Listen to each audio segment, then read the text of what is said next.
Hey everyone, I am here with Chris Parker, editor-in-chief of On the Level, the official magazine of the BMW Riders Association. Say hi, Chris. Hey everyone. We are here to talk about the brand new BMW R 1300 GS. So I thought we'd spend a couple minutes talking about three things that Chris Parker thinks is very interesting about the R 1300 GS. So let's get started, Chris. What is the first thing that really piques your interest about the new R 1300 GS? Well, obviously, this is a brand new generation of the Boxer motor, fully water cooled for the first time ever. The previous generation that came out in 13 is targeted cooling at the head. So this is a fully water jacketed engine. Horsepower is up a bit over the current generation of about 10 horses. Foot-pound torque is up about 5 to 110. Interesting news on this front is that the motor, the componentry that makes the Boxer engine in the new R1300 GS is a little bit lighter. According to the specs we're seeing, it's about 8 pounds lighter, which is impressive. It's fully 50 cc more than the previous generation. It's exactly on the tech specs 1300. So it's a real interesting upgrade. And I would imagine with it being fully water cooled, emissions were the reasons for that. It's probably a tighter engine in terms of, oil consumption. And so it'll be interesting to see that. One little thing I will add about one interesting component of the motor is the transmission. The 6-speed gearbox is now located under the engine and not at the back. And so it looks like that is lengthened the swing arm drive shaft for maybe some performance issues that they wanted to resolve with the old bike, although the old bike didn't seem to have any problems.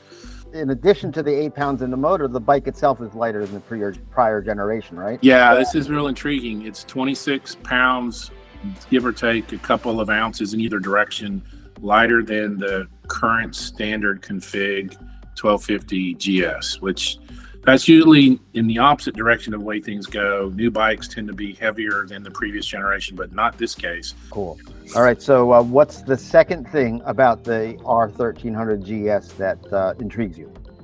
Okay. So when we think of the GS, especially from 2000 with the R 1150 GS onwards, the asymmetrical headlight arrangement, obviously the current generation GS, GSA, and even on the smaller bikes, the headlight arrangement is, asymmetrical, big headlight on the right or left, depending on the generation you're talking about.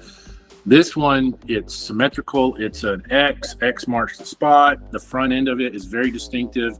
There'll be no missing this bike in comparison to other bikes on the road. It'll be easily identifiable by that signature of that headlight arrangement. And it looks like aspects of the fangs on the bottom, we don't know the details exactly yet until we see it in real life and in action, but those are cornering lights. It looks like there's something with when you're leaned over, there's a beam cast with either those running lights or the center light, whether or not it rotates similar to like what we would have seen with the K1600s in 2012 when they came out. So there's some technology behind the headlights.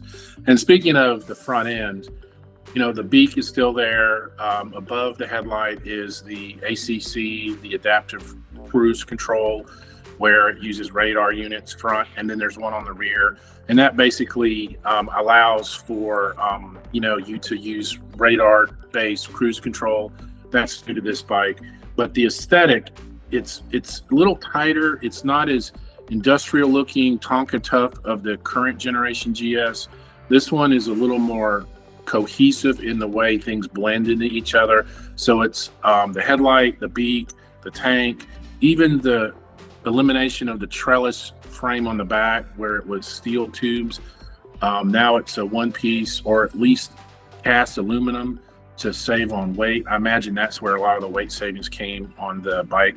So it's a little more compact and it looks visually a little smaller than the current bike it's replacing. But it's fresh, but it's still a GS.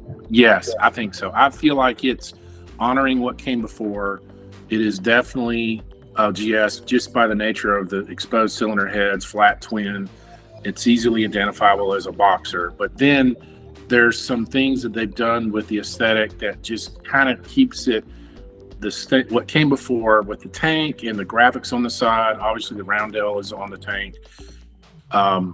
Previous generations were not. There were lower on the sides and not on the tank. This one is definitely on the tank.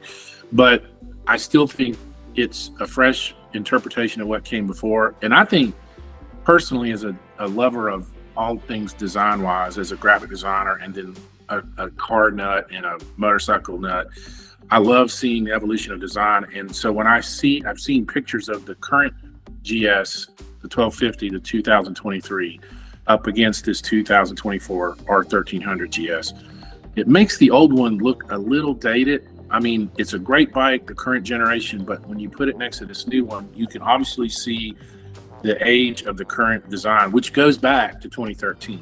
Very cool. And then finally, what's the third thing about the R1300 GS that intrigues you? Yeah, so we all saw 2 years ago the Harley Davidson Pan America come out with the lowering suspension, where at a stop it would lower the bike for ease of flat footing for inseam challenge riders. And that was a real interesting development. And I know that there was some talk that if BMW wanted to up their game, they would offer something similar to that, and they have. So this bike has an adjustable suspension setup where it will do that, and it even goes one step, I guess, farther than what Harley Davidson has done, where it's customizable. So it changes your seat height almost just over an inch from when it's running to when it goes into slow speed maneuvers or at a stop, and it'll drop the bike so that it's easier to, maneuver the bike in slow speed parking lot maneuvers. And but what it has that I'm not sure Harley Davidson does allow you for this on the Pan America, but it's customizable in that you can make that a permanent feature where it's lowered, or you can disable it. Or you can basically have it work as intended out of the box, or you can make it a permanent situation where it maintains the ride height no matter what, or probably lowers it while you're even running. We don't know the details of that yet until it's, something that we can lay our hands on. But that new technology on the height adjustment that's built into the bike electronically that changes the front end and the back end is real intriguing. And we don't know this, if that's going to replace a low suspension model option, or if there still will be a low suspension. But this seems like, in conjunction with low seat options, a low suspension model is still probably in play, and then just a standard model which allows the suspension to go up and down.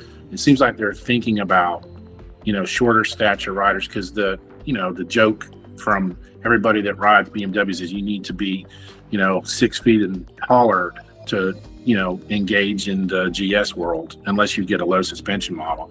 And so they're really going the extra step to accommodate a wide variety of people's riding styles, and also inseam for them to be able to ride these bikes. So